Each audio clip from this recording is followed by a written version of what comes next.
السلام علیکم ورحمۃ اللہ۔ بسم اللہ الرحمن الرحیم، نحمده ونصلی ونسلم علی رسولہ الکریم، اما بعد فاعوذ باللہ من الشیطان الرجیم، بسم اللہ الرحمن الرحیم۔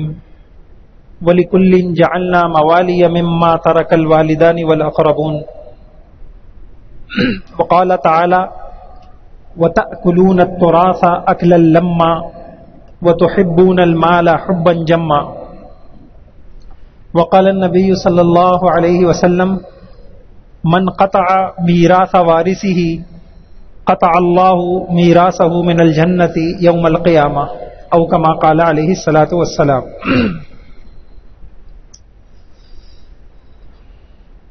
سب سے پہلے تو میں آپ حضرات کو خوش آمدید کہتا ہوں۔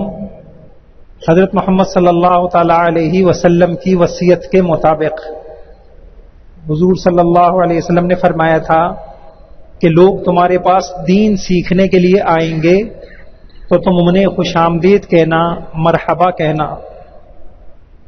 اور یہ بہت بڑی عبادت ہے، یہ بہت بڑی یہ زندگی کا ہمارا مقصد ہے، کیونکہ دین سیکھے بغیر کوئی انسان بھی اچھی زندگی نہیں گزار سکتا۔ اور دوسرے، ایک تو ہے بچپن میں دین سیکھنا، نابالغ بچیوں کا دین سیکھنا، اس کا رواج تو ہے، لیکن بڑوں کا دین سیکھنا یہ صحابہ اکرام کا مزاج تھا۔ مسجد نبوی میں حلقے لگا کیا کرتے تھے، لوگ حلال حرام سیکھتے، اپنے کاروبار کے مسائل سیکھتے اور اس کے مطابق زندگی گزارتے۔ ایک حدیث آپ کو سناؤں۔ ایک صحابی، عمر بہت بڑی ہو گئی اور قبیصہ بن مخارق وہ حضور صلی اللہ علیہ وسلم کے پاس آئے تو اللہ کے نبی نے ان سے پوچھا، یا قبیصہ ما جاء بک، اے قبیصہ کیسے آنا ہوا؟ تو وہ فرمانے لگے، یا رسول اللہ کبرت سنی ورق عظمی جئتک لتعلمنی ما ينفعنی اللہ بک۔ یا رسول اللہ عمر بہت زیادہ ہو گئی ہے، اب تو ہڈیاں بھی بوسیدہ ہو گئی ہیں، میں آپ کے پاس آیا ہوں تاکہ کوئی دین کی بات، کوئی ایسی بات سیکھ لوں، سمجھ لوں جو میرے کام آئے۔ اس پہ اللہ کے نبی نے ان سے کیا کہا، کیا بشارت سنائی، وہ سب آپ کو اور مجھے اپنے ذہن میں رکھ۔ اللہ کے نبی نے فرمایا، یا قبیصہ ما مررت بحجر ولا شجر ولا مدر الا استغفر لک۔ اے قبیصہ، جس درخت کے پاس سے تم گزرے، جس پتھر کے پاس سے تمہارا گزر ہوا، جس ڈھیلے کے پاس سے تمہارا گزر ہوا، ہر شجر و حجر نے، پتھر نے، ڈھیلے نے، ہر ایک نے تمہارے لیے دعائیں کی اور ہر ایک نے تمہارے لیے استغفار کی۔ اتنا بڑا عمل ہے یہ، کاش کہ ہماری مسجدوں کے اندر یہ چیز اگر زندہ ہو جائے اور مسلمان اس طریقے کے مطابق اپنی زندگی گزارے تو وہ جو تلخ تجربات ہیں ہمارے اور جو ہم ایک عجیب زندگی گزار رہے ہیں، سارے مسائل حل ہو جائیں۔ تو یہ ایک بات ہوئی۔ اگلی بات، ہماری آج کی نشست کا موضوع کیا ہے؟ تو کچھ ہمارے مولانا نے وضاحت بھی کر دی اور میں مختصراً عرض کر دوں، اشتہار پہ آپ نے دیکھ لیا ہوگا۔ جھگڑے کئی طرح کے ہوتے ہیں اور اس وقت بہت خوش نصیب ہے جسے اللہ تعالیٰ امت میں جوڑ کا ذریعہ بنا دے، جڑنے کا مزاج، جوڑنے کا مزاج، محبتیں جس سے عام ہو جائے، نفرتیں ختم ہو جائیں۔ تو ہمارا موضوع آج کا یہی ہے کہ امت میں آپس میں جوڑ پیدا ہو، نفرتیں ختم ہو، محبتیں عام۔ یہ نفرتیں، جھگڑے، اس کے یہ کئی وجوہات سے ہوتے ہیں۔ ہماری مختلف نشستیں اس پہ ہوتی رہتی ہیں۔ ایک تو جھگڑوں کے کچھ عمومی اسباب ہیں اور ہر جھگڑے میں وہ سبب پائے جاتے ہیں، یہ الگ نشست ہے۔ ایک جھگڑے ہیں فیملی بزنس کے، باپ بیٹے آپس میں کاروبار کرتے ہیں تو آگے جا کے جھگڑے کھڑے ہو جاتے ہیں، 2-3 نسل کے بعد پھر کاروبار چلتا نہیں ہے۔ اس جھگڑے کے اسباب کیا ہوتے ہیں، وہاں شریعت کی تعلیمات کیا ہے، یہ ہمارا الگ موضوع ہے۔ یہ ہماری ریکارڈ کلاسیں موجود ہیں، اگر آپ دیکھنا چاہیں سننا چاہیں تو سن سکتے ہیں۔ اسی طریقے سے لسانی جھگڑے بھی ہوتے ہیں، یہ الگ اسباب ہیں۔ ایسے ہی خاندانی جھگڑے بھی ہوتے ہیں، میاں بیوی کے جھگڑے ہوتے ہیں، وہ کیسے ختم ہو سکتے ہیں، وہ الگ اسباب ہے۔ بہرحال آج جو ہمارا موضوع ہے وہ ہمارا موضوع ہے میراث کے جھگڑے، اور اس موضوع کی تھوڑی سی وضاحت میں عرض کر دوں کہ میراث کے جو جھگڑے ہوتے ہیں اور اس کے اسباب کیا ہوتے ہیں، تو انشاءاللہ آپ کے سامنے ایسے اسباب آ جائیں گے، اگر ہم اس میں جو شریعت کی تعلیمات ہیں اس کا ہم خیال کریں گے تو اللہ کی ذات سے امید ہے کہ پھر وہ جھگڑے نہیں ہوں گے۔ 6 اصول انشاءاللہ ہے، یہ جو آپ کو فائلیں آپ کے پاس موجود ہیں ان کے اندر یہ جو کچھ میں عرض کر رہا ہوں اس کا خلاصہ انشاءاللہ یہ آپ کے پاس لکھا ہوا بھی موجود ہے، اور ایک ایک پوائنٹ کے اوپر جب تشریح کروں گا اس میں سے جو چیز آپ کو لکھنی ہوگی آپ لکھ لیجئے گا اور آگے کام آئے گی۔ ایسے ہی میراث کے اندر بعض اوقات یہ ہوتا ہے کہ باپ کا مکان ہے اور کچھ تعمیر میں بیٹے نے پیسے لگا لیے، کچھ میں دوسرے بیٹے نے لگا لیے، اب بعد میں جھگڑے کھڑے ہو جاتے ہیں۔ تو اس سے متعلق ہم کیا شریعت کی تعلیمات کیا ہیں اور ان جھگڑوں سے ہم کیسے بچ سکتے ہیں؟ اور اسی طریقے سے بعض اوقات زندگی میں شوہر بیوی کے نام بیوی کے نام یا باپ بیٹے کے نام کوئی جائیداد کر دیتا ہے، بعد میں جھگڑے کھڑے ہو جاتے ہیں، اس سے متعلق انشاءاللہ پڑھیں گے ہم۔ زندگی میں جائیداد کی منصفانہ تقسیم کیا ہے، اگر کوئی آدمی اپنی زندگی میں تقسیم کرنا چاہے تو کیا طریقہ کار اختیار کرے اور اس میں جائز کیا ہے ناجائز کیا ہے، اور ایک وارث کا مطالبہ ہو کہ جائیداد فوری تقسیم کی جائے تو کیا احکام ہوں گے، اور اس طریقے کے انشاءاللہ ترکہ کسے کہتے ہیں اور ترکے میں کیا کیا حق ہوتے ہیں، کس کس کے حق ہوتے ہیں، میراث کی تقسیم میں کیا کام ہمیں کرنے چاہیے، کن کاموں سے بچنا چاہیے۔ بہرحال یہ موضوع تھا جو میں نے آپ کے سامنے عرض کر دیا۔ اگلی بات، یہ موضوع کتنا اہم ہے اور ہمارے دور میں کتنا حساس ہے اس کا اندازہ لگانا کسی کے لیے بھی مشکل نہیں ہے۔ آپ دیکھیے ہر گھر میں جھگڑے، اداروں میں جھگڑے، خاندانوں میں جھگڑے، باپ بیٹے میں جھگڑے، میاں بیوی میں جھگڑے، میراث کے جھگڑے، ایک زندگی اجیرن ہوئی ہوئی، اور ایسی زندگی ہوئی ہوئی ہے۔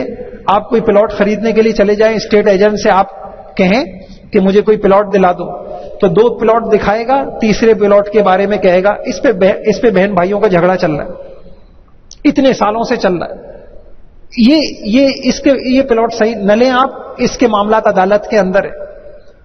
تو آپ یہ دیکھیے کہ یہ جھگڑے اتنے ہو گئے کہ اس کی وجہ سے زندگی ایک تلخ ہو گئی ہے، اور جھگڑے اور یعنی ان جھگڑوں میں بیٹوں کی باپ سے نہیں بن رہی، باپ کے بیٹوں سے نہیں بن رہی، اولادوں کی آپس میں نہیں بن رہی، ایک دوسرے کی شکل دیکھنے کے روادار نہیں ہیں، اور ایک دوسرے کے ساتھ ایک دسترخوان پہ ایک ساتھ کھانا کھانے کے لیے تیار نہیں ہے۔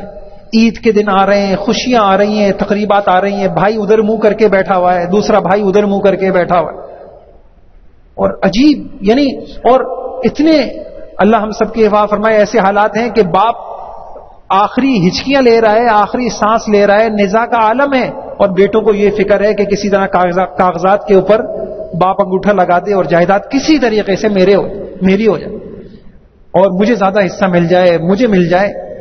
تو ان زندگیوں نے بھائیوں، یہ ایک زندگی ہے، اس کو آپ پوری بصیرت کے ساتھ کہہ سکتے ہیں یہ ناکام زندگی ہے۔ آپ پوری بصیرت کے ساتھ سمجھ سکتے ہیں کہ یہ پیسہ بابرکت نہیں ہے، جو پیسہ آپس میں نفرتیں پیدا کر دے، بہن بھائیوں کو آپس میں جدا کر دے، جو پیسہ خوشیاں ہماری چھین لے، سکون چھین لے، برباد کر دے، یہ کسی اعتبار سے یہ پیسہ بابرکت نہیں ہے، یہ زندگی بابرکت نہیں ہے، یہ کامیاب انسان نہیں۔ تو ہمیں انشاءاللہ کامیاب انسان بن کے جینا ہے، کامیاب انسان بن کے مرنا ہے، کہ ہم اس دنیا سے جائیں تو ہم کم سے کم ہم دنیا میں اتفاق پیدا نہ کر سکے، اتحاد پیدا نہ کر سکے، ہم اپنی نسلوں میں، اپنے خونی رشتوں میں کو تو متحد کر کے چلے جائیں۔ اللہ ہم سب کے لیے آسان کر دے۔ معاملہ بہت اہم ہے، اور معاملہ اتنا اہم ہے کہ جتنا مال آ رہا ہے اتنے زیادہ مسائل بگڑ رہے۔ ایک گھر کیا ہو گیا کہ آپ دیکھیں کہ عجیب بات، ایک بڑے عالم اچھی بات کہنے لگے کہ گھر اپنی جگہ کھڑا ہوا ہے اور نسلیں لڑ لڑ کے ختم ہو رہی ہیں. گھر اپنی جگہ کھڑا ہے، بیٹوں نے لڑا، اس کے بعد پوتوں نے لڑا، نواسوں نے لڑا، اور گھر وہیں کا وہیں کھڑا ہوا ہے، جائیداد وہیں کی وہیں ہے. ابھی ایک واقعہ سامنے آیا کہ دو بھائیوں کے اندر ایسی ہی جائیداد کی لڑائیاں ہوئیں اور جھگڑا ہوا اور دونوں لڑے، آپس میں مر گئے. باپ نے اسی زمین کے اوپر دونوں کی قبریں بنوا دی اور کہا لو سنبھالو اپنی زمین. تو اللہ تعالیٰ نے تو ہمیں آسمانی علم دیا تھا، ہمیں وحی والا علم دیا تھا. حضور صلی اللہ علیہ وسلم جو دنیا میں تشریف لائے، آپ کے جو دنیا پہ 6 بڑے احسان ہیں، اس میں سے ایک بڑا احسان یہ ہے کہ حضور نے بکھری ہوئی امت، ٹوٹی ہوئی امت، منتشر امت کو الف بین قلوبہم، اللہ کے نبی نے ان کے دلوں کو جوڑ دیا. جو ایک دوسرے کے خون کے پیاسے تھے وہ ایسے شیر و شکر ہو گئے اور ایسے پیارے ہو گئے کہ وہ ایک دوسرے کے اوپر اپنا سب کچھ قربان کرنے والے بن. ہمیں تو اتنا پیارا دین دیا گیا تھا. تو اللہ تعالیٰ ہمیں اس دین کی قدردانی کی توفیق عطا فرمائے. اور ایک بات میں یہ بھی عرض کروں آپ سے کہ میرے بھائیوں، زندگی کی جو خوشیاں ہیں وہ 2 چیزوں کی وجہ سے بہت تلخ ہو جاتی ہیں. ایک گناہوں کا بوجھ اور ایک نفرتوں کا بوجھ. گناہ کا ایک بوجھ ہوتا ہے انسان کے اوپر، اور گناہوں کا بوجھ لے کے جب انسان زندگی میں آتا ہے پھر اچھے کھانے سے اس کی زندگی میں خوشیاں نہیں آتی، اچھا پہننے سے اس کی زندگی میں خوشیاں نہیں آتی. اور دوسری چیز نفرتوں کا بوجھ. جب انسان کے دل میں نفرتیں بھری ہوئی ہوتی ہیں، رشتے ٹوٹے ہوئے ہوتے ہیں، آپ کو پتا ہوتا ہے کہ یہ سامنے والی بہن اور یہ میرا بھائی یہ میرے لیے اچھے جذبے نہیں رکھتا، تو پھر انسان عید کے دن اچھے کپڑے پہن سکتا ہے، خوبصورت کپڑے پہن سکتا ہے، کھانے اچھے کھا سکتا ہے، لیکن اس کی وجہ سے سکون اس کو نصیب نہیں ہوتا. تو انشاءاللہ ہمیں ایسی ان تعلیمات کی قدر کرنی ہے اور ہمیں ان کو اپنانا ہے، اور ہمیں اللہ ہم سب کو ایسا بنا دے کہ ہر روپ میں اللہ تعالی ہم کو ایک اچھا انسان بنا دے.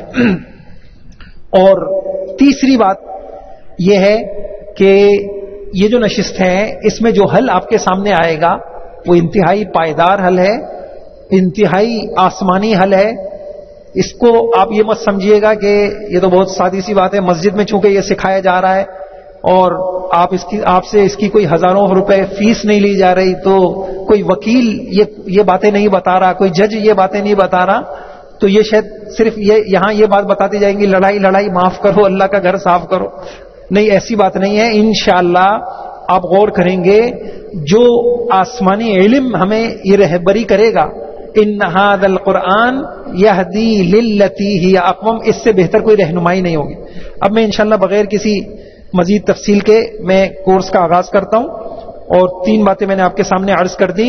کورس کا موضوع کیا ہے، اس کی اہمیت کیا ہے، اور یہ کتنا پائیدار حل ہے. سب سے پہلی بات ہم یہ پڑھتے ہیں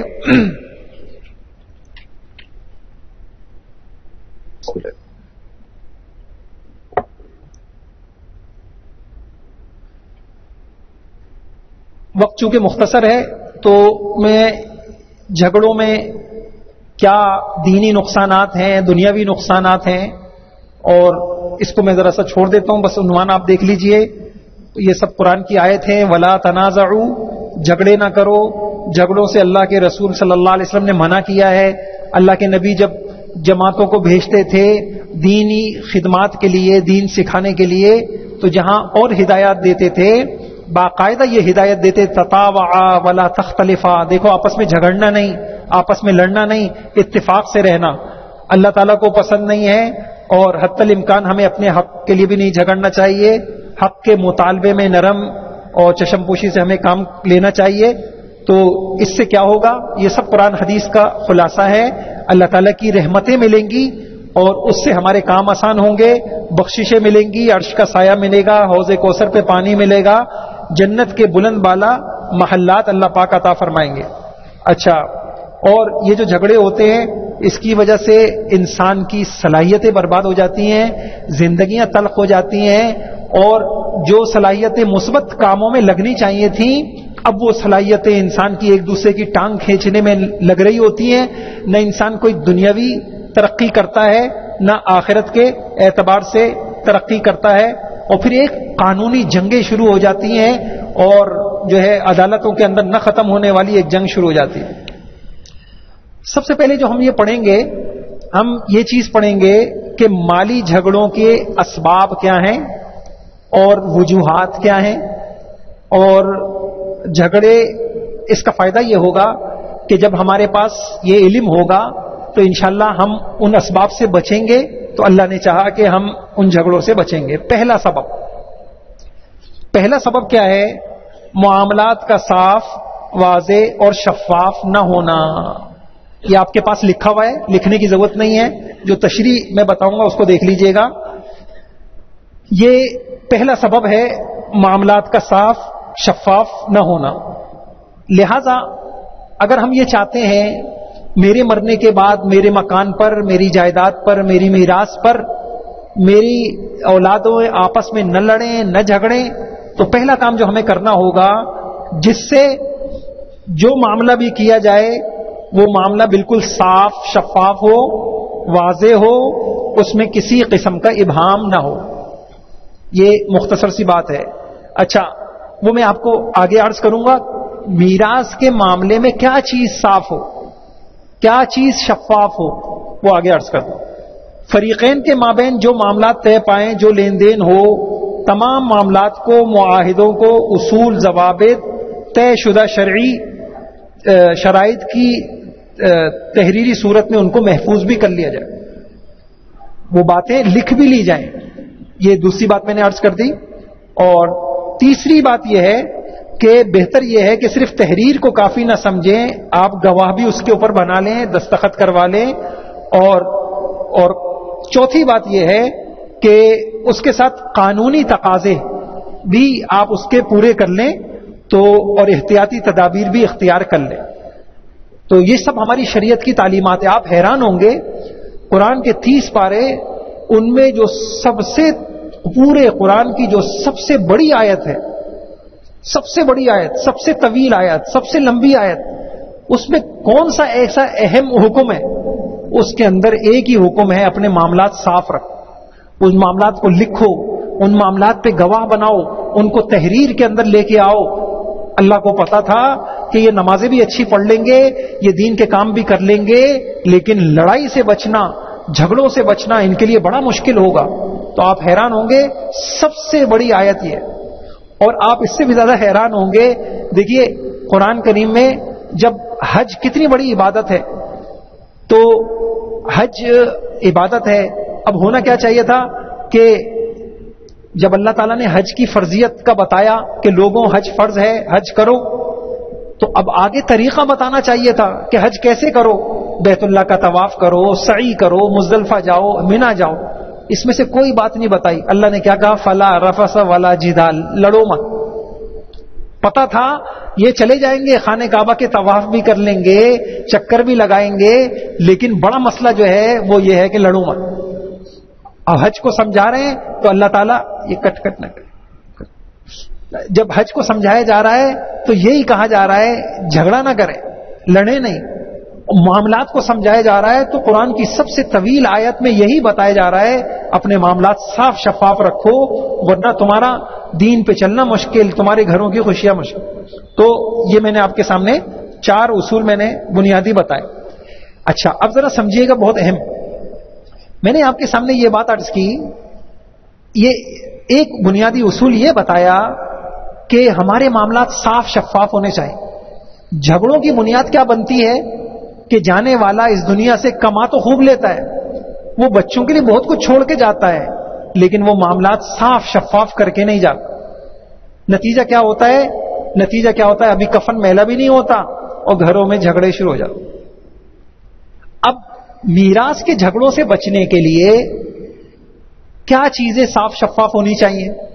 تو سب سے پہلی بات، غور سے دیکھیے گا، میں نے عرض کیا تھا کہ 6 اصول آپ کے سامنے آئیں گے، اور یہ اتنے قیمتی اصول ہیں، سارے قرآن حدیث کی تعلیمات کا نچوڑ ہے، خلاصہ ہے۔ یہ آپ کے پاس لکھے ہوئے بھی ہیں، آپ دیکھ لیجئے اس کو، آپ کے پاس لکھا ہوا یہ پہلا اصول۔ نمبر 1، ملکیتوں میں امتیاز ہو۔ جو چیزیں آپ کے پاس موجود ہیں یا کسی دوسرے کے پاس ہیں، آپ زندگی میں اس بات کو متعین کر دیجئے، کہیں لکھ لیجئے اس کو، اور کسی نہ کسی کو بتا بھی دیجئے کہ میں نے یہ ساری باتیں لکھی ہوئی ہیں. کیا بتا دیں آپ یہ بتا دیں کہ بھائی یہ چیز میری ملکیت ہے, یہ چیز میری ملکیت نہیں ہے, یہ چیزیں دوسرے کے پاس رکھی ہوئی ہیں, مجھے ان سے لینی ہے.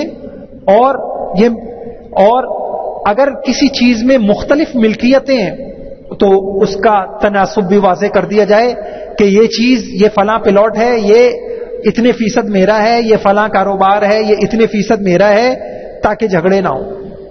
تو ایک بات میں نے عرض کر دی کہ ملکیتوں کے اندر امتیاز ہو, الگ الگ پتہ چلے بعد والوں کو, یہ مشکل نہ ہو کہ پتہ ہی نہ چل رہا ہو کہ اس مکان میں کون سی چیز بیوی کی ہے, کون سی چیز فلاں بیٹے کی ہے, کاروبار میں یہ چیز, یہ دکان کس کی ملکیت ہے, یہ والی گاڑی کس کی ملکیت ہے, اور یہ والا پلاٹ کس کی ملکیت ہے, یہ جو پیسے رکھے ہوئے ہیں فلاں کے پاس یہ امانتاً رکھوائے گئے تھے یا یہ ملکیتاً دیے گئے تھے. یہ سب چیزیں واضح ہونی چاہیے. انشاءاللہ اگر اس چیز کا اہتمام ہو جائے گا تو اللہ کی ذات سے امید ہے ہر چیز, مرنے والا اس طریقے سے دنیا سے جائے, ساری چیزیں واضح طور پہ لکھی ہوئی ہیں.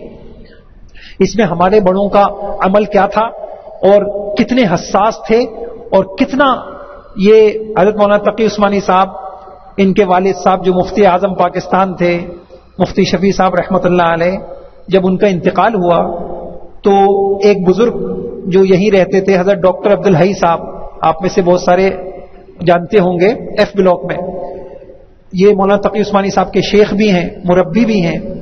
تو مولانا تقی عثمانی صاحب نے لکھا, بتایا کہ وہ ہمارے ہاں آئے اور حضرت انتہائی ضعف, انتہائی کمزوری اور انتہائی غم زدہ تھے. تو ہم ایک خمیرہ والد صاحب کا, جو ہمارے والد صاحب کا انتقال ہوا تھا, ہم ان کا خمیرہ لے کے آئے. کہا حضرت تھوڑا سا یہ نوش فرما لیجئے, یہ اچھا خمیرہ ہے. تو کیا فرمایا کہ نہیں. کہنے لگے ڈاکٹر عبدالحی صاحب نے فرمایا کہ نہیں, اب یہ خمیرہ پہلے تو تمہارے والد صاحب کا تھا, اب یہ خمیرہ تمہارے والد صاحب کا نہیں ہے, یہ سب ورثاء کی ملکیت ہے. تم اکیلے مجھے یہ نہیں کہہ سکتے کہ یہ کھا لیں, یہ تمہارا ہے ہی نہیں. انہوں نے کہا نہیں حضرت, جتنے ہم سارے بالغ ورثاء ہیں ہم سب کی اجازت سے آپ کو کہہ رہے ہیں کہ آپ کھا لیجئے. تب حضرت نے وہ اتنا سا معمولی سا خمیرہ نوش فرمایا. تو اس بات کو بتا دیا کہ دیکھو یہ ضروری ہے, کون سی چیز میں استعمال کر رہا ہوں وہ کس کی ملکیت ہے. تو ملکیتوں کے اندر امتیاز اگر ہوگا تو بات بنے گی, اور ورنہ نہیں بنے گی. اسی طریقے سے مفتی تقی عثمانی صاحب نے ایک واقعہ اور اپنے والد صاحب کا لکھا کہ مفتی اعظم پاکستان مفتی شفیع صاحب رحمۃ اللہ علیہ, جو آخری ان کا وقت تھا, تو ایک کمرے میں ان کی چارپائی تھی, بس اسی پہ رہتے تھے. مولانا تقی عثمانی صاحب کہتے ہیں برابر میں چھوٹا سا میرا کمرہ تھا, اسی کمرے میں ان کے لیے کھانا آتا تھا, اور کوئی کتاب مطالعہ کرنی ہے تو وہ آتی تھی. تو ہوتا یہ تھا کہ کھانا آ گیا یا مدرسے سے کوئی کتاب مطالعے کے لیے منگوائی, تو والد صاحب کو, مفتی شفیع صاحب کو رحمۃ اللہ علیہ کو بہت اس بات کا تقاضا ہوتا تھا, بھئی یہ جلدی سے واپس کرو, جلدی سے یہ واپس دے کے آؤ, یہ برتن یہاں سے لے جاؤ, یہ جگ یہاں سے ہٹاؤ. تو بعض اوقات ہمیں اگر ہم تاخیر ہو جاتی تو والد صاحب ناراض ہوتے, تو ہمیں بڑا بوجھ ہوتا طبیعت پہ کہ ابھی یہ چیز آئی ہے تو اتنا زیادہ یہ تقاضا کیوں کر رہے ہیں. تو فرمایا ایک دن جب از خود والد صاحب نے بتایا تو پھر ہمیں سمجھ میں آیا کہ یہ کتنی ماشاءاللہ اچھی تعلیم ہے. والد صاحب نے کہا دیکھو میں نے اپنے وصیت نامے میں یہ بات لکھی ہوئی ہے کہ یہ جس کمرے میں ہوں, اس کمرے کی جتنی چیزیں ہیں وہ تو ہیں میری ملکیت, اور اس کمرے کے باہر جو کچھ ہے اور گھر کے اندر جتنی چیزیں ہیں وہ تمہاری والدہ کی ملکیت. اب مجھے اندیشہ ہے ایسا نہ ہو کہ کوئی دوسری ملکیت میرے اس کمرے میں موجود ہو اور میرا انتقال ہو جائے, اور وصیت کے مطابق بعد میں لوگ یہ سمجھیں کہ یہ میری ملکیت ہے اور اس کے ساتھ ترکے والا معاملہ کریں, جیسے اس کو میراث میں سب کو تقسیم کر دیں, حالانکہ وہ میری ملکیت نہ ہو. اس لیے میں بار بار اس بات کا تقاضا کرتا ہوں کہ جلدی سے اس کمرے سے باہر لے جاؤ, تاکہ اگر مجھے موت آ جائے تو. ابھی جو مفتی رفیع عثمانی صاحب کا انتقال ہوا تو ایک بات پڑھنے کو ملی اور بڑی حیرت ہوئی کہ مفتی رفیع صاحب گھر سے جب صحت کی حالت تھی پڑھانے کے لیے آتے تو وصیت نامہ اپنی جیب میں رکھ کے آتے. اگر کوئی رقم کسی نے دی ہے مدرسے کے لیے تو فوراً اس کو لکھتے ایسا نہ ہو کہ میری جیب میں کوئی رقم ہو اور کوئی یہ سمجھے کہ میری ذاتی ہے، وہ میری ذاتی نہ ہو۔ میرے بھائیوں، جن لوگوں کے سامنے قبر کا اندھیرا اور قبر کی تنہائی اور آخرت کے سوال جواب ہوتے ہیں، تو وہ لوگ، اور جن کے سامنے قرآن کی وہ آیتیں ہوتی ہیں، میں انشاءاللہ آگے عرض کروں گا کہ کسی کا مال ہڑپ کر لینا، اس کے اوپر کسی کی زمین دبا لینا، کسی کا حق دبا لینا، یعنی آگے میں آپ کے سامنے انشاءاللہ عرض کروں گا، حدیث میں آتا ہے کسی نے ایک بالش کے برابر کسی کی زمین دبا لی، ایک بالش، تو کل قیامت میں اس کے ساتھ یہ حال کیا جائے گا کہ اس کو کہا جائے گا اس ایک بالش 7 زمین تک، اس ایک بالش اس کو اس کے گلے کا توق بنا دیا جائے گا اور اس کے سر پہ اس کو رکھ دیا جائے گا اور اس کو اس طریقے سے رسوا کیا جائے گا۔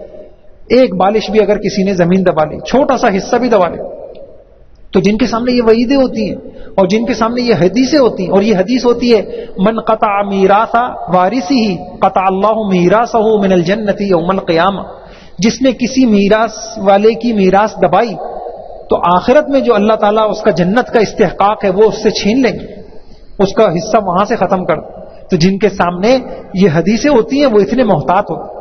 تو ایک بات میں نے یہ عرض کی آپ کے سامنے کہ ہماری جو ملکیتیں ہیں اس کی وضاحت ہونی، پوری وضاحت ہونی چاہیے، کون سی چیز میری ملکیت ہے۔ ہر استعمال میں آنے والی چیز انسان کی ملکیت نہیں ہوتی، انسان امانتاً بھی کسی سے لیتا ہے، کسی سے قرض بھی لیتا ہے، اور انسان جب کسی کو دیتا ہے تو ہر مرتبہ دی جانے والی چیز بطور ملکیت نہیں دی جاتی، کسی کو انسان استعمال کے دیتا ہے، عاریتاً دیتا ہے، تو یہ باتیں وضاحت کے ساتھ ہونی چاہیے، اور یہ بھی واضح ہونا چاہیے کہ ملکیت میں کسی کا اگر مختلف تناسب ہے تو وہ کیا تناسب ہے۔ تو ایک اصول انشاءاللہ یہ آ گیا، تو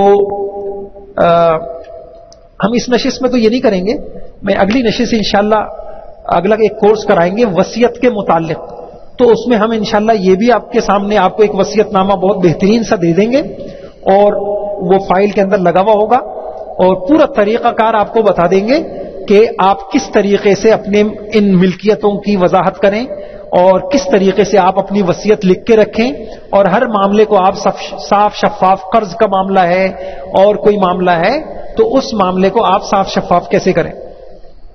اچھا، یہ ایک بات آ گئی آپ کے سامنے کہ ملکیتیں واضح ہونی چاہیے، ملکیتوں میں یہ ایسا نہ ہو کہ یہی نہیں پتا کہ کون سی چیز کس کی ملکیت ہے۔ یہ بات آپ کے سامنے آ گئی ہے، یہ دیکھ لیجیے آپ۔ اچھا، اب ہمارے معاشرے میں کچھ مثالیں میں آپ کی عرض کرتا ہوں جن سے آپ کو پتہ چلے گا کہ ہمارے معاشرے میں یہ چیزیں واضح نہیں۔ مثال کے طور پہ بیوی کے زیور کے بارے میں وضاحت نہیں، کچھ خاندانوں میں بڑے جھگڑے ہو جاتے ہیں طلاق کے بعد۔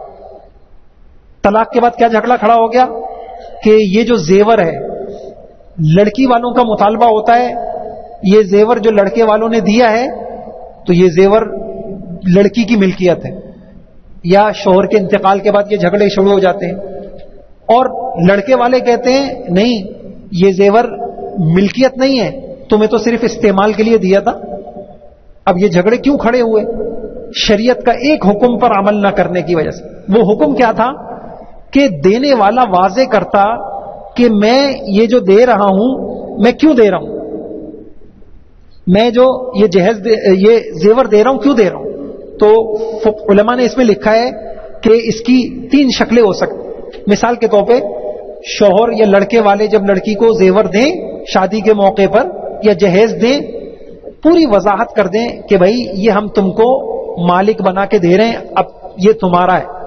اسی وجہ سے آپ دیکھیں خواتین بیچاری پریشان ہوتی ہیں، زکوٰۃ ہم نکالیں یا کون نکالے گا، ہمیں پتہ ہی نہیں ہے کہ یہ ہماری ملکیت ہے یا کسی اور کی ملکیت ہے۔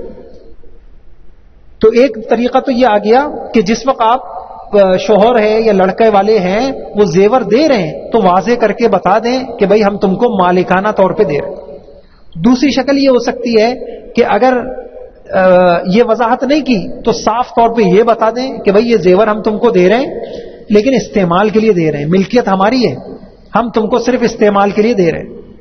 یہ بھی واضح ہو جائے گا۔ اب اس کو زکوٰۃ کے مسئلے آسان ہو جائیں گے، طلاق کے بعد، مرنے کے بعد، شوہر کے مرنے کے بعد جھگڑے نہیں ہوں گے، سب کچھ لکھت پڑھت ہوگی، ساری باتیں واضح ہوں گی۔ اور تیسرا مسئلہ یہی آتا ہے کہ دونوں باتوں کی وضاحت نہیں ہے، نہ عورت کو پتا ہے نہ لڑکی والوں کو پتا ہے کہ یہ زیور ہمیں مالکانہ طور پہ دیا گیا تھا یا استعمال کے طور پہ۔ اب جھگڑے کھڑے ہوتے ہیں۔ اچھا حکم کیا ہے؟ اگر اس طریقے کا معاملہ ہو تو علماء نے لکھا ہے تو پھر اس خاندان کا رواج دیکھا جائے گا۔ اگر اس خاندان کے اندر عام طور پہ لڑکی والوں کو جو زیور دیا جاتا ہے وہ بطور ملکیت دیا جاتا ہے، مالک بنا کے دیا جاتا ہے، تو پھر یہی سمجھا جائے گا کہ یہ بھی بطور ملکیت تھا اور یہ لڑکی کا ہے۔ اگر اس خاندان کا رواج یہ ہے کہ عام طور پہ اس خاندان کے اندر جب لڑکے والے لڑکی کو زیور دیتے ہیں تو وہ استعمال کے لیے دیتے ہیں، تو پھر وضاحت نہ ہونے کی صورت میں یہ پھر یہی سمجھا جائے۔ بہرحال اچھی بات یہ ہے کہ دیتے وقت وضاحت ہو جائے، جہیز دیتے وقت وضاحت ہو جائے، یہ سامان تمہاری ملکیت ہے یا استعمال کے لیے۔ اسی طرح زیور دیتے وقت ایک اہم مسئلہ، یہ بہت اہم مسئلہ ہے اور اس میں نہ ختم ہونے والے جھگڑے ہیں۔ والد صاحب کے مکان میں ہوتا یہ ہے، باپ کی زندگی میں باپ کے پاس اتنے پیسے نہیں ہیں کہ وہ پورا مکان خود بنا سکے۔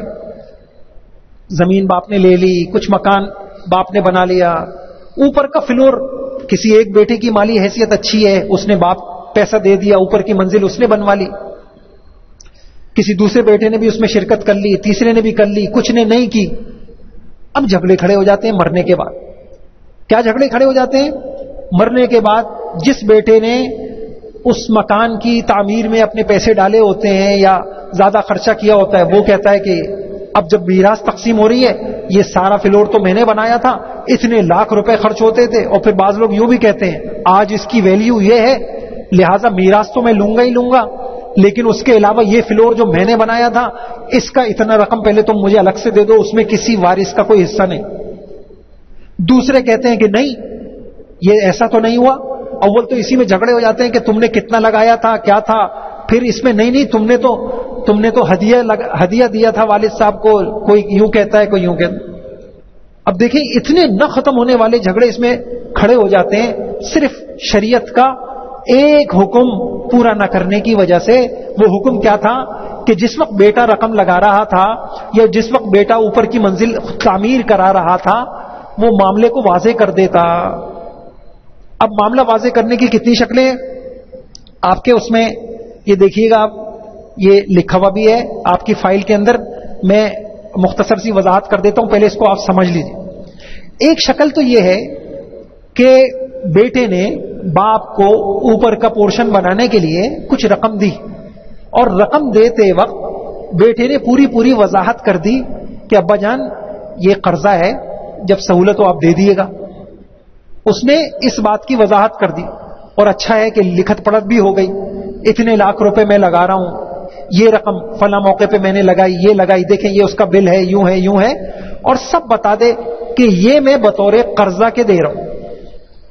اب اس کا حکم کیا ہے؟ اس کا حکم یہ ہے کہ جب باپ کا انتقال ہوگا، آگے میں آپ کو وضاحت کروں گا کہ میراث میں تقسیم کیسے ہوتی ہے، تو اس میں ایک بات یہ آئے گی کہ میراث کی تقسیم سے پہلے مرحوم کے اوپر جو قرضے ہوتے ہیں پہلے وہ قرضے دیے جاتے ہیں۔ جب مرحوم کے قرضے دیے جاتے ہیں تو بیٹے کا بھی یہ قرضہ ہے، تو میراث کی تقسیم سے پہلے جس بیٹے نے اوپر کا پورشن بنانے کے لیے جتنے پیسے بطور قرض کے باپ کو دیے تھے اس کی لکھت پڑھت تھی، تو سب سے پہلے مرحوم کے میراث کے مال میں سے اتنے پیسے نکال کر پہلے اس بیٹے کو دے دیے جائیں گے، یا کوئی لکھت پڑھت ہو جائے گی ہاں یہ تمہارا قرضہ ہے، یہ تو ہمیں دینا ہی دینا ہے۔ اس کے بعد بقیہ میراث تقسیم ہو۔ ایک شکل یہ واضح ہوگی جی آپ لوگوں کو، یہ سمجھ میں آ گیا؟ اگلی بات دوسری شکل یہ ہے کہ بیٹا اس بات کو واضح کر دے کہ ابا جان آپ کے پاس یہ اوپر کا پورشن بنانے کے لیے پیسے نہیں ہیں، یہ پیسے رکھیے آپ، اور یہ قرضہ ورضہ نہیں ہے، بس آپ اس کو رکھیے، آپ بنائیں۔ اب اس کا حکم کیا ہے؟ جب اس نے خود وضاحت کر دی کہ یہ قرضہ نہیں ہے تو اب گویا کہ وہ مال اس باپ کا ہو گیا۔ جب وہ مال باپ کا ہو گیا تو اوپر کا جو پورشن بھی بنا وہ کس کی ملکیت ہو گیا؟ باپ کی ملکیت ہو گیا۔ اور جو چیز مرحوم کی ملکیت ہوتی ہے مرنے کے بعد وہ میراث میں جاتی ہے، اب حکم وہ الگ ہو جائے گا.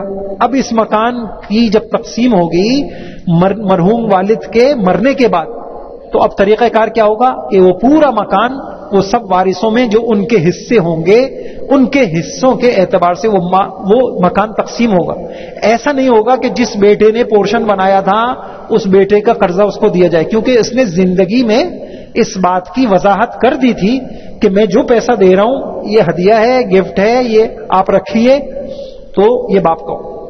تیسری صورت کیا ہے, اس کو سمجھیے گا, جھگڑے یہاں ہوتے نہ یہ وضاحت کی کہ ابا جان یہ جو میں اوپر کا پورشن بنا رہا ہوں یہ میں آپ کو قرضہ دے رہا ہوں, میں بعد میں وصول کروں گا, اور نہ یہ وضاحت کی کہ ابا جان میں یہ کوئی آپ کو بس احسان کر رہا ہوں اور یہ میں آپ کو ہدیہ دے رہا ہوں, میرا بعد میں کوئی, یہ بھی نہیں کی. بس خاموشی سے لگا رہے ہیں پیسہ, کچھ پیسہ لگایا, کچھ عرصے کے بعد اور لگایا, پھر ایک اور کمرہ بنا لیا, ایک اور پورشن بنا لیا, بس لگ رہا ہے پیسہ, کوئی وضاحت نہیں. اب اس کا کیا حکم ہے؟ جھگڑا یہی ہوتا ہے. ہوتا کیا ہے کہ اس بیٹے کا مطالبہ ہوتا ہے میراث کی تقسیم میں تو اپنا حصہ لوں گا, پہلے تم یہ جو پورشن میں نے بنایا تھا اس کے پیسے مجھے دو. بقیہ کہتے ہیں کہ نہیں بھائی یہ تو والد کا تھا. اب اس کا شرعی حکم سمجھ لیجیے. شرعی حکم کیا ہے؟ جو مال بیٹے نے تعمیر میں لگایا یا قرضہ باپ کو دیا, تعمیر کے لیے دیا, اور یہ وضاحت نہیں کی کہ یہ قرضہ ہے اور یہ وضاحت بھی نہیں کی کہ یہ احسان ہے, تو شرعی حکم یہ ہے کہ وہ احسان سمجھا جائے گا, قرضہ نہیں سمجھا جائے گا. اب بیٹے کو حق نہیں ہوگا, یوں سمجھیں گے بس آپ کو اس پہ ثواب ملے گا. اب بیٹا کو یہ حق نہیں ہوگا کہ وہ علیحدہ سے اس پورشن کا جو اس نے خرچہ کیا ہے میراث کے علاوہ وہ مطالبہ کرے, بلکہ یہ سارا مال میراث میں جائے گا. اچھا جی, یہ سمجھ میں آ رہی ہے آپ کو باتیں؟ تو مجھے ذرا سا دہرائیے آپ لوگ. اچھا, سوالات کی نشست انشاءاللہ کریں گے, تو ابھی تھوڑا سا میں اصول یہ پورے کر لوں. اچھا یہ بتا دیجئے پہلی صورت کیا ہے کہ باپ کو پیسے دیے تعمیر کے لیے اور کیا وضاحت کر دی؟ قرضہ ہے. تو باپ کے انتقال کے بعد وہ جو پورشن ہوگا وہ کیا ہوگا؟ بیٹا اس کا اتنے پیسے کیا کر سکتا ہے؟ میراث کے اس میں سے مطالبہ کر سکتا ہے. دوسری صورت یہ ہوگی کہ اس نے کہہ دیا قرضہ نہیں ہے ہدیہ ہے, تو اب کیا حکم ہوگا؟ اب یہ سب کہاں جائے گا؟ یہ سب میں تقسیم ہو. اور تیسری صورت یہ ہے کہ دونوں باتیں واضح نہیں کی, اب کیا ہوگا؟ اب اس کو ثواب ملے گا. اب اس کو کیا ملے گا؟ ثواب ملے گا. اور جو ہے اس کو چاہیے اگر وہ اللہ کے حکم کو مانے, شریعت کے حکم کو مانے, تو بس اب اس سے غلطی ہو گئی ہے تو اب وہ آخرت کا ثواب بھی نہ کھوئے, ثواب لے جتنا میراث. میں اس کو پورا کر دیتا ہوں. یہ انشاءاللہ سمجھ میں آ گئی ہوں گی آپ کے, امید ہے. اچھا یہ اب دیکھیے آپ نے صرف شریعت کا ایک حکم چھوڑنے کی وجہ سے کتنے مسائل پیدا ہو گئے. اچھا اسی میں آپ ایک بات یہ دیکھیے, یہ غور سے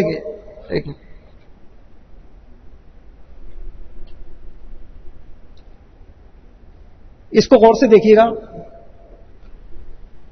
اب گویا کہ میں نے آپ کے سامنے, میں دہراتا ہوں اپنی بات کو, میں نے یہ بات عرض کی تھی جھگڑوں کی, میراث کے جھگڑوں کا بنیادی سبب کیا ہے؟ معاملات بولیے صاف نہیں ہوتے. دوسری بات میں نے یہ کہی آپ سے کہ میراث کے معاملوں میں, دوسرے معاملوں میں الگ چیزیں ہیں, میراث کے معاملے میں ایک آدمی کو کیا چیزیں صاف ہونی چاہیے؟ تو پہلی چیز کیا صاف ہونی چاہیے؟ ملکیتوں میں امتیاز ہو, پتہ ہو کون سی چیز کس کی ملکیت ہے, کون سی رقم کس کی ملکیت ہے, یہ سب پتہ ہو. یہ پورشن ہے تو یہ کس کی ملکیت ہے, یہ رقم ہے تو کس کی. یہ بات سمجھ آ گئی؟ اگلی بات, دوسرا اصول یہ ہے, اسی کے اندر جھگڑے کیوں ہوتے ہیں؟ ایک آدمی نے ملکیتوں کی وضاحت تو کی, لیکن ملکیت کے منتقلی کے جو شرعی تقاضے تھے اس کو پورا نہیں کیا. اس کو بہت اتنے جھگڑے ہوتے ہیں, اس سے دارالافتاء میں مسائل بھرے پڑے. کیا کہ مثال کے طور پہ ملکیت کو کس کو منتقل کی ہے؟ ہبہ کی ہے, ہدیہ دیا ہے. اور دیکھیے ہوتا کیا ہے کہ مثال کے طور پہ ایک آدمی کی بہت ساری جائیدادیں ہیں، مکان بھی ہے، گاڑیاں بھی ہیں، فلاں بھی ہیں. اب اس نے کاغذ بس یوں کہہ دیا کہ یہ مکان جو ہے یہ میری بیوی کا ہے. اب مرحوم یہ کہہ کے مر گیا. اب ہوا کیا، مرنے کے بعد بیوی کا مطالبہ یہ ہوتا ہے کہ یہ مکان تو میرا ہے، اس میں میراث جاری نہیں ہوگی، اس میں کسی وارث کو کوئی حصے کا حق نہیں ہے. اور بیٹے کیا کہہ رہے ہوتے ہیں کہ نہیں، اس میں سب کا حصہ ہے. یا اس کو یوں فرض کر لیجئے کہ 4-5 بیٹے ہیں، باپ نے زندگی میں کسی ایک بیٹے کے نام کر دیا، کوئی پلاٹ نام کر دیا، کوئی مکان نام کر دیا. وہ بیٹا یہ کہتا ہے کہ یہ پورا کا پورا میرا ہے، اس میں تو کسی کو میراث نہیں ملے گی. دوسرے بیٹے کہتے ہیں کہ نہیں، یہ تمہارا نہیں ہے. یا فرض کر لیجئے بہت سارے مسائل کیا ہوتے ہیں کہ بیوی نے زیور کسی ایک بیٹی کے نام کر دیا، ماں نے زیور کسی ایک بیٹی کے نام کر دیا. اب اس کو ایک بات سمجھیے، ایک ہے شرعی ہبہ، یعنی شرعی اعتبار سے آسمانی جو شریعت ہے، ہمارا دین ہے، وہاں ملکیت کسی کو ہدیہ کرنا اس کی شرائط ہے. اب آپ نے قانونی اعتبار سے سارے کاغذات بھی بنوا لیے، فلاں بھی بنوا لیا، لیکن شریعت کے طور پر جو شرطیں ہیں ان کو پورا نہیں کیا. جب پورا نہیں کیا تو شریعت کہتی ہے ابھی تک وہ تمہارا ہی ہے. مثال کے طور پر ہبہ ہدیہ شریعت کی میں اس میں 2 بڑی شرطیں ہیں. ایک شرط یہ ہے کہ ہبہ اس وقت صحیح ہوگا کہ جب آپ اپنی کوئی چیز کسی کو ہدیہ کریں، اس کو باقاعدہ آپ اس کو مالکانہ اختیارات دیں، صرف نام نہیں کریں. اس نام کا کوئی اعتبار نہیں ہے. آپ کہیں میں نے تو کاغذات بنوا لیے، نہیں، آپ باقاعدہ مالکانہ اختیار دیں. وہ اگر زندگی میں بیچنا چاہے تو بیچ دے کسی کو. اگر آپ نے نام تو بیوی کے کر دیا، اسی مکان میں آپ رہ بھی رہے اور اختیارات اس کے کچھ بھی نہیں ہیں، تو پھر یہ صرف کاغذات میں نام ہوا ہے، شرعی اعتبار سے یہ ابھی آپ کا ہی ہے. علماء نے تو، فقہاء نے تو یہاں تک لکھا ہے کہ ہبہ میں قبضہ ضروری ہے، یعنی جس کو آپ دے رہے ہیں باقاعدہ اس کو مالکانہ اختیارات کے ساتھ دیں، قبضہ دیں اس کو. اور یہ بھی ضروری ہوتا ہے قبضے کے لیے آپ، علماء نے یہاں تک لکھا ہے، مثال کے طور پہ گھر میں ہے، آپ نے یہ کہا کہ یہ بیوی کو کہہ دیا کہ یہ گھر میں نے تم کو دیا، تو بعض نے کہا کہ اب ہبہ کے لیے یہ شرط ہوتی ہے کہ اس گھر میں تو آپ کی چیزیں بھی ہے. ہبہ کے لیے ضروری ہے کہ اپنی چیزیں علیحدہ کرو، اب بالکل فارغ مکان اس کے حوالے کرو، ایسا تو ہوتا نہیں ہے. پھر علماء نے اس کا ایک حل بتایا ہے کہ ہبہ کرنے سے پہلے شوہر یوں کہہ دے بیوی سے کہ بھئی اس گھر کی جتنی چیزیں ہیں یہ میں تم کو امانتاً تمہارے پاس رکھوا رہا ہوں، اور پھر اس کے بعد کہے کہ اب میں یہ مکان تم کو دے رہا ہوں سارے اختیارات کے ساتھ. اگر اس طریقے سے کیا ہے تو شرعی اعتبار سے یہ گفٹ اور یہ ہدیہ تو پورا ہو گیا، اور اب یہ واقعی کس کا بن گیا؟ بیوی کا بن گیا. اب مرحوم کے مرنے کے بعد، شوہر کے مرنے کے بعد کسی اور وارث کو اس کا حق نہیں. اور اگر یہ کام نہیں کیا، بس صرف کاغذات بنوا لیے، نام کر دیا، سب میں مشہور کر دیا یہ میں دے چکا ہوں، اور یہ کام نہیں کیا، آپ فتویٰ لینے جائیں گے تو مفتی صاحب پوچھیں گے کہ بھئی کیا نوعیت تھی، کس طریقے سے ہدیہ کیا تھا؟ اس طرح سے کیا تھا، قبضہ دیا تھا اور اپنے اختیارات ختم کر لیے تھے سارے اختیارات کے ساتھ. آپ کہیں گے ایسا تو نہیں ہوا تھا. اب اسی میں جھگڑے ہو جاتے ہیں، ایسا تو نہیں کیا تھا. تو وہ یہ کہیں گے کہ تو پھر تو یہ گفٹ صحیح ہوا ہی نہیں، یہ بدستور اس کا مالک کون ہے؟ وہی شوہر. لہذا مرنے کے بعد یہ کس کو ملے گا؟ بیوی سمجھے گی کہ میرا ہے، لیکن شرعی اعتبار سے وہ کس کا ہوگا؟ سب کا ہوگا. یہ واضح ہو گیا.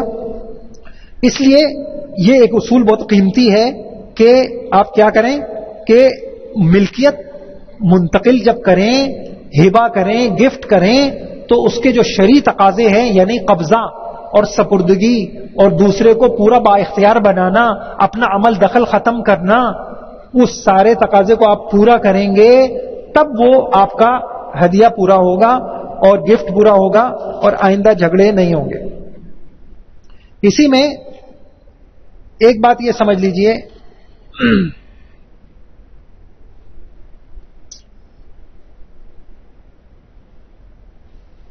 اسی میں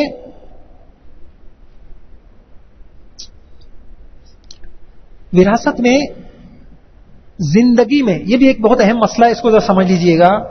بعض اوقات انسان یہ چاہ رہا ہوتا ہے میرے مرنے کے بعد میرے بچوں میں آپس میں جھگڑے نہ ہوں، میں جو کچھ دینا دلانا ہے میں زندگی میں تقسیم کر دوں. اب اس کو اچھی طرح سمجھ لیجئے گا، زندگی میں اگر کوئی تقسیم کرنا چاہ رہا ہے تو اس میں جائز کیا ہے، ناجائز کیا ہے، حکم کیا ہے، اس کو سمجھ لیں. ایک صورت یہ ہے کہ ایک آدمی زندگی میں تمام ورثاء کو، اپنی اولادوں کو برابر برابر دے دے. یہ اچھی صورت ہے اور بہتر ہے. یعنی بیٹی اور بیٹے کی تقسیم بھی نہ کرے.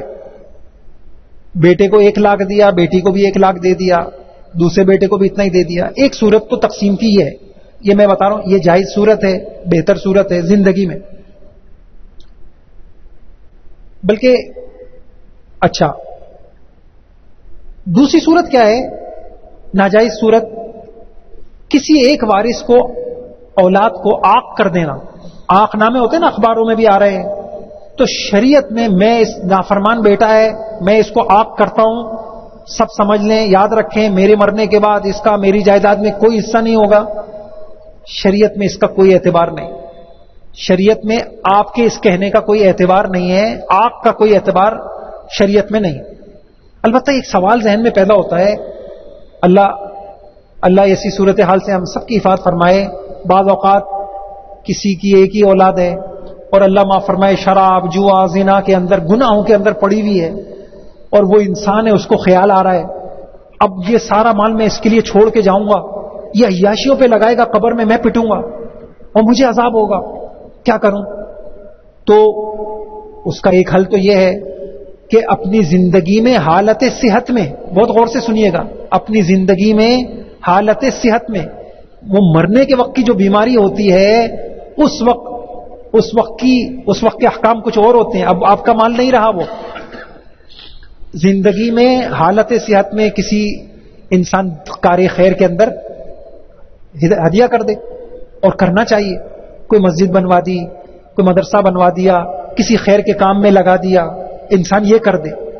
اور مقصد یہ ہو کہ ایک ہی اولاد ہے اور مجھے پتا ہے کہ اس عیاش ہے، فلاں ہے، میرا مال ان گناہوں میں لگے گا، میں نے اتنی حلال روزی کمائی ہے، اب یہ مال زنا میں لگے گا، شراب میں لگے گا، عیاشیوں میں لگے گا، جوئے میں لگے گا. علماء نے لکھا ہے یہ ایک شکل ہو سکتی.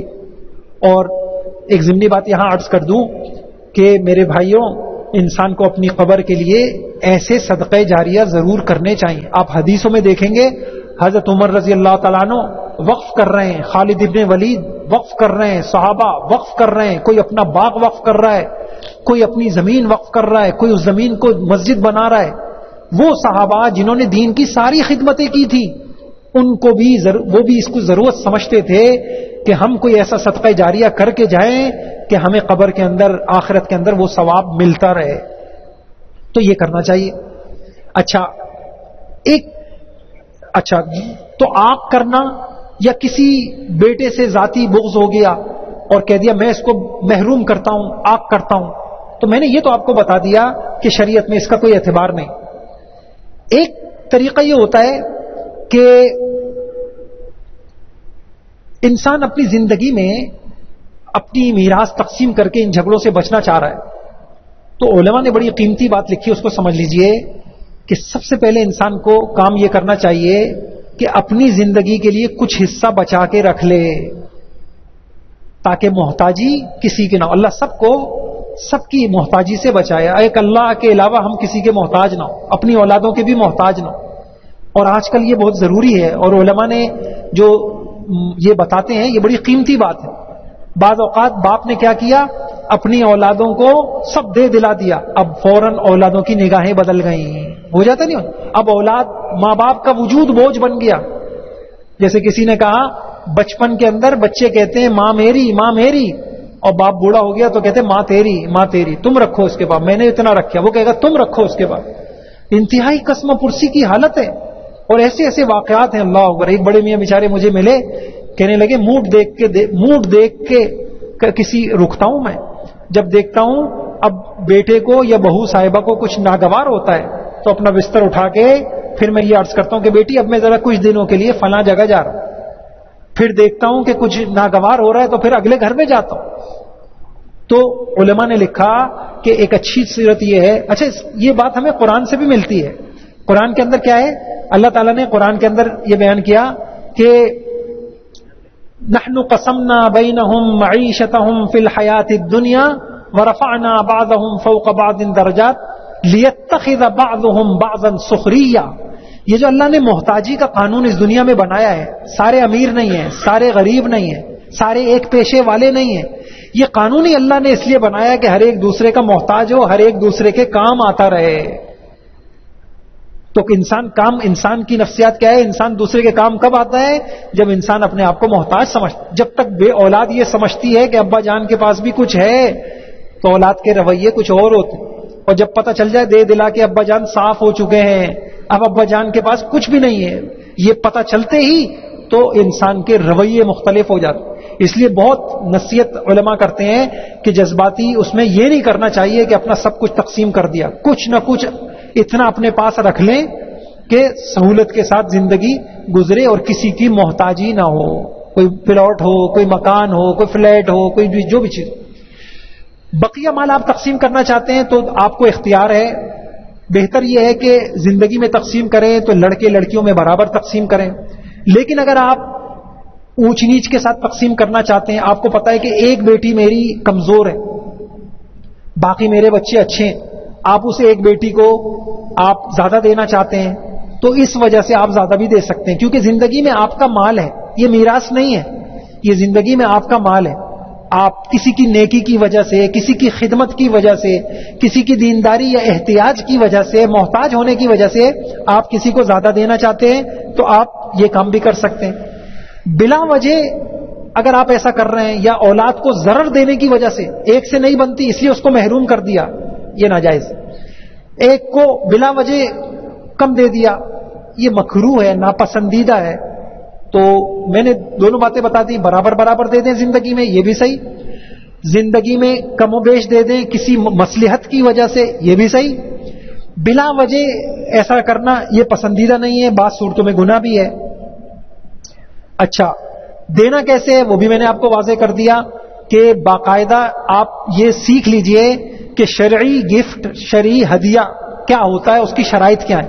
اس کی شرط ہے پورے اختیارات کے ساتھ دو, اپنے اختیارات ختم کرو اور اس کو تمام اچھی طریقے سے سپرد کرو. یہ بھی میں نے آپ کے سامنے کہا. اب چوتھا اصول یہ ہے کہ بعض اوقات یہ اب دیکھ لیا آپ, یہ دیکھیں تیسرا دیکھ لیں کہ انتظامات, اختیارات کی پالیسی واضح ہو. زندگی ہی میں انتظامات, اختیارات سے متعلق واضح نظم اور پالیسی بنائی جائے تاکہ مرنے کے بعد تنازعات نہ ہوں. بعض اوقات کاروبار آپ کا چل رہا ہے, بچوں کو کچھ نہیں پتا کہ میرے بعد کون سنبھالے گا, والد کو کچھ نہیں پتا, اب جھگڑے کھڑے ہو جاتے ہیں, جو تیز ہوتا ہے وہی قابو کر لیتا ہے. تو یہ بھی صحیح نہیں ہے. تو بہترین یہ ہے کہ آپ اس کے لیے قانونی مشورہ کر لیں, مفتی حضرات سے مشورہ کر لیں, فلاں مشورہ کر لیں, پورا ایک نظم بنا کے جائیں کہ بھئی یہ میرا کاروبار ہے, اس کے یہ اصول ہوں گے, یوں اس کو یوں سنبھالا جائے گا, یوں سنبھالا جائے. تو یہ اصول آ گیا. چوتھا اصول یہ ہے, اچھا بہت غور سے سنیے گا, یہاں تک کہ جو میں نے 3 اصول بتائے یہ مرنے والے سے متعلق ہیں. اچھا اب آپ لوگ بتائیے جی آگے بھی ابھی پڑھیں یا بعد میں پڑھیں؟ اگر آپ کہتے ہیں کہ بس کریں تو پھر وہ بعد میں کر لیں. میں پہلے یہ اپنی بات دوہراؤں. میں نے یہ بتایا میراث کے جھگڑے کے کئی اسباب ہیں, ابھی میں نے صرف ایک سبب بتایا. ایک بڑا سبب کیا ہے بتائیے آپ؟ معاملات کا صاف شفاف نہ ہونا, واضح نہ ہونا. لہذا کیا ہونا چاہیے؟ معاملات صاف شفاف. اگلی بات میں نے یہ بتائی معاملات میں کیا چیزیں صاف شفاف ہوں, تو بتائیے کیا چیزیں صاف شفاف ہوں؟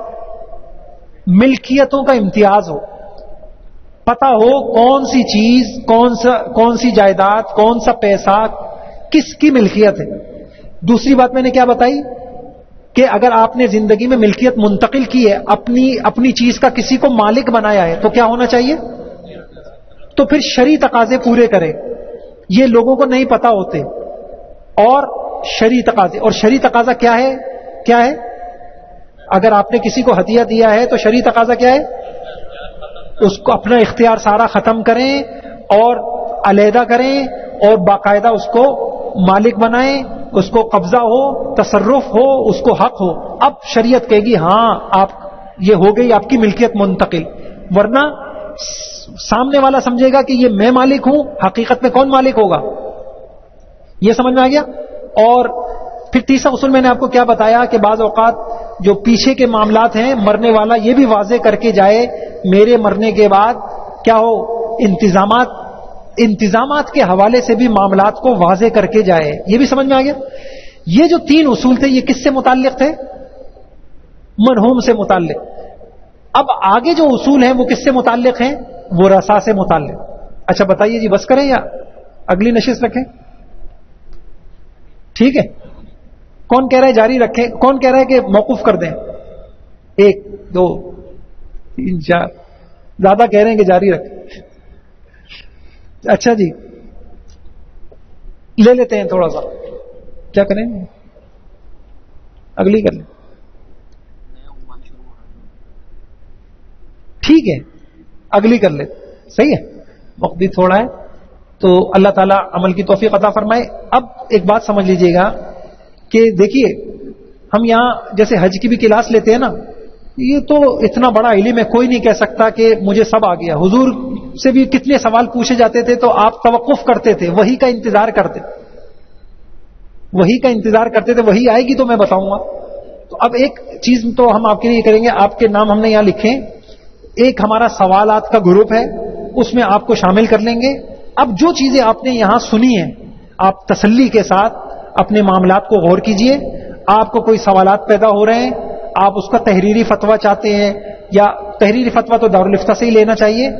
اگر آپ کو کوئی بات ہے تو انشاءاللہ وہ پورا گروپ ہوگا, اس کے اندر آپ اپنے معاملات کو ہم سے پوچھ سکتے ہیں, تو انشاءاللہ تسلی کے ساتھ اس کے جواب دے دیے جائیں گے.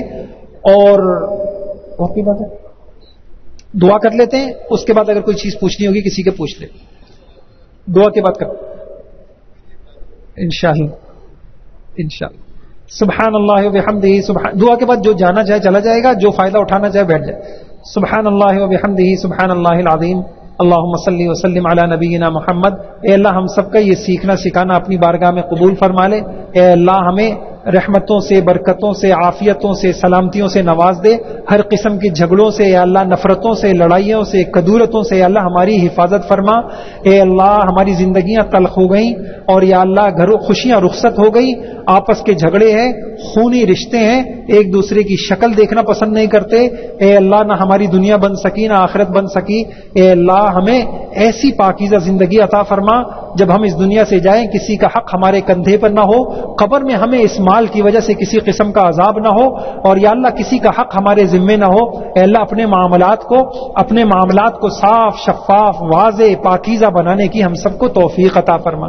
جتنے بھائی یہاں تشریف لائے بڑی قدر کے ساتھ, یا اللہ ان کے معاملات میں برکتیں عطا فرما. اور یا اللہ حقوق کی ادائیگی, اے اللہ ہم کمزور ہیں, نفس ہمارے ساتھ ہے, شیطان ہمارے ساتھ ہے, ماحول ہمارا ساتھ نہیں دیتا. اے اللہ ہمیں نفس کی شرارتوں سے ہماری حفاظت فرما. اے اللہ ہمارے اندر جڑنے اور جوڑنے کا جذبہ پیدا فرما.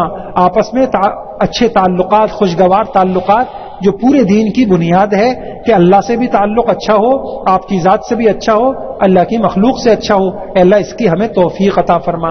اے اللہ جس کی جو پریشانیاں ہیں اپنے فضل و کرم سے دور فرما. جن گھروں میں لڑائیاں ہیں, جھگڑے ہیں, اپنے فضل سے اپنی رحمتوں سے ان جھگڑوں کو ختم فرما. اے اللہ ہماری دعاؤں کو